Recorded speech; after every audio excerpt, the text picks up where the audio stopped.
Arjun Erigaisi versus Anish Giri. We see Anish is thinking for his move. Arjun has just played knight to d5 in this position. Let's back up a few moves and see how we have reached this position. e4 by Arjun, c5 by Anish, knight came out to f3, d6. We had the Sicilian Najdorf that was played here after takes, knight f6, knight c3, a6, bishop e2 by Arjun, e5, bishop e7, all very standard. And now this move queen d3, and when Anish played bishop e6, Arjun jumped in with knight to d5, and you can see Anish closing his eyes and trying to think about what is his preparation here. Because Anish has made a course on Najdorf for Chessable, and he is, he knows all of these intricacies quite well. But the question is, have you revised your stuff? Because often black can take here with the bishop and go for this setup, or can also take with the knight. But then generally your bishop gets this square, but this time the queen is controlling the f5 square. So it is a question for Anish whether he should take the knight, with the bishop, ignore it, castle it out. Too many possibilities that are there. Both Anish and Arjun lost their first round at the Tata Steel Chess Masters 2025. Arjun lost to Hari Krishna while Anish lost to Gukesh, and here he takes it with the knight. So they are looking for a comeback here. Pawn takes d5, attacking the bishop. Now the bishop can't go here, so it has to retreat, and it goes back to c8 for a reason, because the d7 square is for the knight. The knight is going to use the d7 square, and a4 played here by Arjun. He wants to gain even more space. If he can get a5 with d5, he would have a lot of space on the queen side. And here Anish pushes his pawn to a5. He tries to sort of gain more space on the queen side himself, balance it out there. But in doing so, he has weakened the b5 square. Firstly, Arjun castles it out. And now Anish also very likely to simply short castle here. A Prag comes and watches the position. These are interesting opening ideas that are being tried out. Castles by Anish. And now, how does Arjun continue? Does he go f4? C4. Does he go f4? He plays the move pawn to f4, and he breaks the position. And I guess knight d7 makes a lot of sense, because when you take here, you want to take back with the knight on e5. And he plays his knight to d7. The thing about these openings is that black is completely fine here, but a player like Arjun would come with a lot of deep prep. And so Anish has to be careful. King h1 played here by Arjun. Bishop f6 could be an idea to sort of settle down on the e5 square. You can also take here bishop f4 and then try to control the e5 square. That's also possible. So a lot of possibilities here, but Anish goes for b6, which is a nice idea. He wants to play bishop a6 and attack here.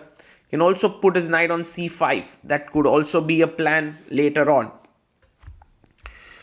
Arjun, I guess, should also have considered this natural move, because you have to develop this bishop, and yes, he has. He goes queen d1 back.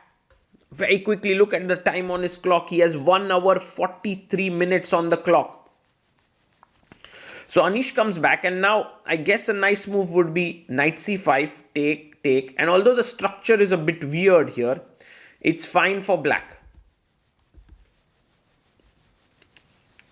But Anish plays the most natural move, bishop a6, and this seems to be a positional error. And it's very important now for Arjun to take the bishop. Take on a6, he does it. Bishop takes on a6, he takes it. And the point is very beautiful now. After rook takes, which is going to be Anish's move here. He takes it without even sitting down. Rook takes a6. Now you take on e5. And the thing here is that black would 9 out of 10 times want to take back with the knight. However, here it does not good, because after knight d4, rook a3, maybe rook c3, maybe rook g3, maybe rook h3, knight looking at these squares, it's turning out to be terrible. And that's the reason why Anish takes back with the pawn. But now look at the d pawn. It is a passed pawn. It can start moving ahead. It looks super dangerous. He pushes the pawn forward. And now suddenly the pawn is dangerous. The rook on a6 is a bit misplaced. Anish has some thinking to do. Bishop f6 is definitely possible. But he goes for bishop g5. He wants to trade a few pieces. At its core, black's position is great because, the knight on d7 is a great blockader of the passed pawn. He also has here a passer in the center, also a majority on the king side. The king looks safe, but the pieces are not coordinated, and that is a problem. Anish again comes back, chops off the bishop, queen takes g5. Queen to d5 played. And you will see that there are all sorts of threats now. Rook takes f7 is a threat. If you go back here, rook a8, suddenly I'll take it. Another threat in the position that's looming large is queen b7, attacking the rook on a6 and the knight on d7. So Anish goes queen g4, a very, very interesting idea, because he is coming out of this pin here to the queen so that knight d4 no longer is possible. The other point now is that the knight is defended. So if you go queen b7, I simply go back and the knight is safe. Arjun has to decide how to continue here. He goes knight d2. I love this move, because with this move he is looking to come to c4, attack e5, also attack b6, and this rook cannot move because f7 is weak. And so all these problems are there. Rook a8 is still met with rook takes f7, which is powerful strike. So Anish says, at the cost of even doubling my pawns and making my structure terrible, I am ready to trade queens. And Arjun says, thank you so much, Anish. I take it. Pawn takes. You see, every time Anish has to come back and just recapture. So he's very quick to do so. And now, one of the most amazing things about white's position after rook f8 and king f8, which Anish will take, is that this knight on d2 finds a perfect home on c4, and that's where he plays. And this knight will be protected by b3, so it will be unshakable. It is attacking b6 and e5, which means the knight on d7 cannot move. This is already looking like a huge advantage for white. And Arjun is going to enjoy this position like anything. Rook a8 played. And it's time to bring in the king. King g1. Prag watching this game closely.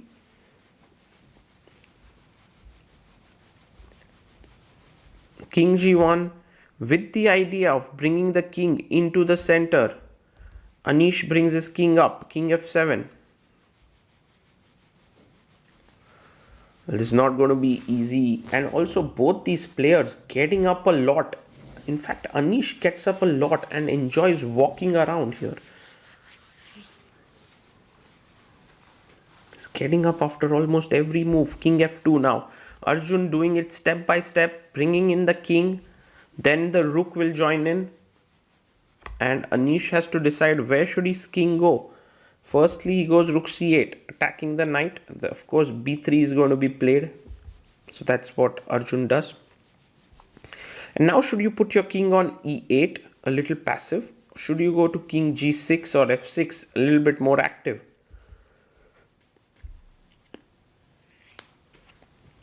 He decides on king to g6. And now the king comes up, king e3.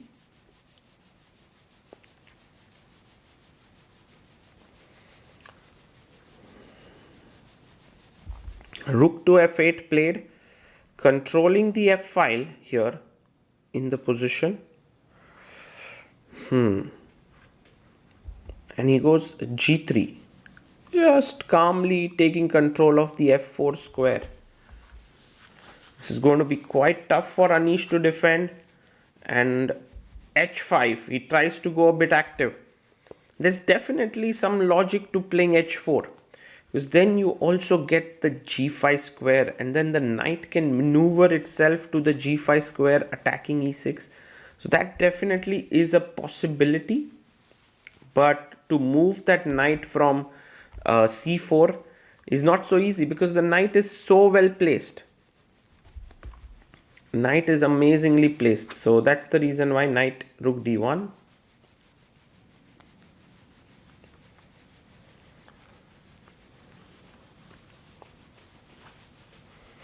Goes king to g5. And now h4 won't be a great idea, because maybe king g4, you're trying to get a bit active here. So Arjun comes back, still a big fan of this idea, knight d2, knight f3, or knight d2, knight e4.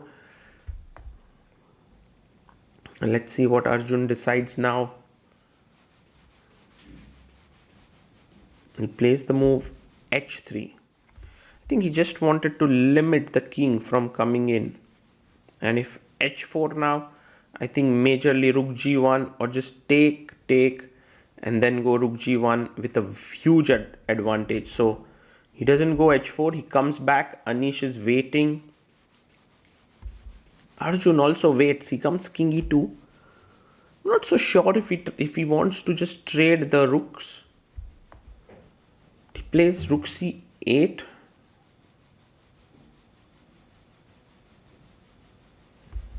Rook to f1.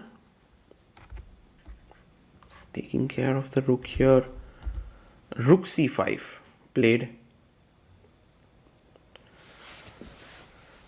King comes up to d3. The problem for white rook is that there is no point of infiltration down the f file. So the rook needs some other occupation.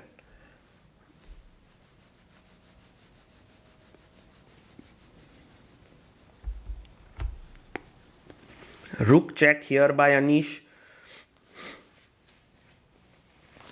I wonder if the rooks are traded. Is the knight endgame winning for white? I think it is. Because in any knight endgame, you go c3, b4 and try to create a queenside passer. Would be very strong. For now, Anish is just hanging in there, waiting for his chance. And Arjun goes on the offensive. He plays b4. He feels that this is the right way to create play. Takes the pawn. King takes b4. Now the d pawn is strong. The c pawn can jump in, let's say after a5. Comes back rook c8, trying to defend. The thing is, if you go king b5, I still have rook c5. You have to come back. So it doesn't make any progress there.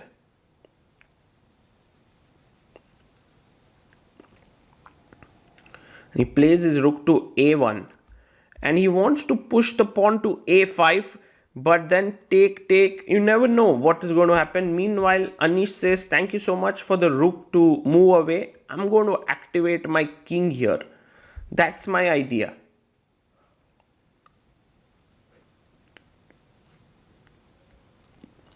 No hanging around for Arjun. He pushes his pawn to a5. And he's ready to push it even further down the board. So you must take that pawn. It's an important moment. He takes it. And now rook takes. Definitely the knight on d7 is feeling a bit easy, because the b6 weakness is gone. But the more important thing is that white is now threatening to infiltrate here. But Anish brings his king in. He's trying to get his king into the game. And what does Arjun do? They have reached move number 40 and both will get 50 extra minutes. He goes rook a7. It's a nice move. So if you now move the knight away, let's say knight f6, then white is just completely winning. King b5, then knight b6, d7 will come in. It's totally better. So Rook b8 check played. Another move was king d5, so that if you take here, I will take here. But he plays here rook b8 check. And Anish picks up a piece and goes away. Many people have been making jokes that it's Tata Steel, Steal, where Anish steals the pieces. But I think he brings them back there. King c3.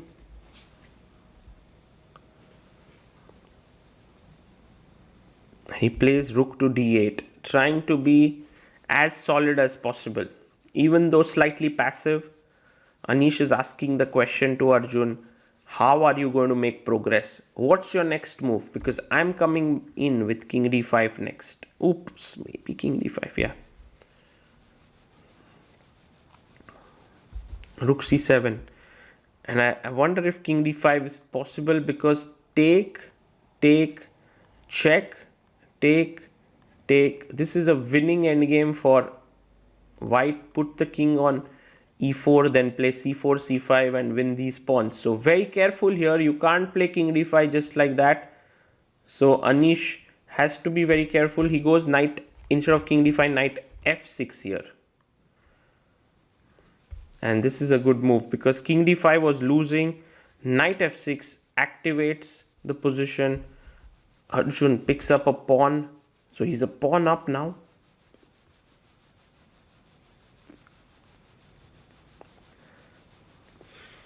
But very important now to activate your knight with knight d5 check. He finds it. If king to b3, there is rook b8 check. So king d2 is the most logical. He goes king d2. And now there is a classy move here, knight b6. Because if you take, I have check and you lose the knight. But Anish does not find it. He plays king d4. And here lies the chance for Arjun to play rook c7. And if you take, I take. If you come here, I go knight d6. And if you take here, there's a fork. So rook c7 is a very, very tricky move here. And if Arjun finds it, he will have some more chances to keep pressing.